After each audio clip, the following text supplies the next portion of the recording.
गर्मी की छुट्टियों में दादाजी के पास घूमने आया बालक उछलते कूदते दादाजी के पास पहुंचा और बड़े गर्व से बोला कि दादाजी, जब मैं बड़ा हो जाऊंगा तब मैं एक सफल आदमी बनूंगा। क्या आप सफल होने के कुछ उपाय बता सकते हैं?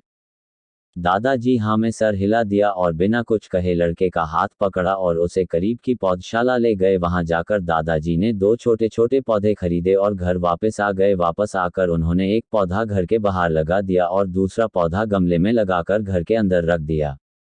अब आपको क्या लगता है कि इन दोनों पौधों में से भविष्य में कौन सा पौधा अधिक सफल होगा? दादाजी ने लड़के से पूछा। लड़का कुछ समय तक सोचते रहा और फिर बोला, घर के अंदर वाला पौधा ज्यादा सफल होगा क्योंकि वो हर एक खतरे से सुरक्षित है, जबकि बाहर वाले पौधे को तेज धूप, आंधी, पानी और जानवरों से भी खतरा है। दादाजी बोले, चलो देखते हैं आगे क्या होता है, और वह अखबार उठाकर पढ़ने लगे। दादाजी दोनों पौधों पर ज्यादा ध्यान देते रहे और समय बीतता गया।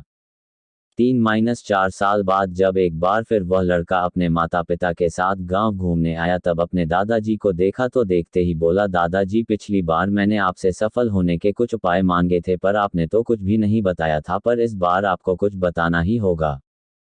दादाजी मुस्कुराए और लड़के को उस जगह ले गए जहां उन्होंने गमले में पौधा लगाया था। अब वह पौधा एक पेड़ में बदल चुका था। लड़का बोला, देखा दादाजी, मैंने कहा था ना कि ये वाला पौधा ज्यादा सफल होगा। दादाजी ने बोला कि अरे पहले बाहर वाले पौधे का हाल तो देख लो, और ये कहते हुए दादाजी लड़के को बाहर ले गए। बाहर एक विशाल पेड़ गर्व से खड़ा था, उसकी शाखाएं दूर तक फैली हुई थी और उसके छांव में खड़े राहगीर आराम से बातें कर रहे थे।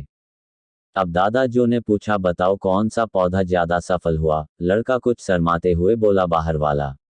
लेकिन ये कैसे संभव है? बाहर तो उसे ना जाने कितने खतरों का सामना करना पड़ा होगा। दादाजी मुस्कुराए और बोले, हाँ, बाहर वाले पौधे को बहुत सी चीजों से सामना करना पड़ा, लेकिन समस्या का सामना करने से अपने फायदे भी तो है।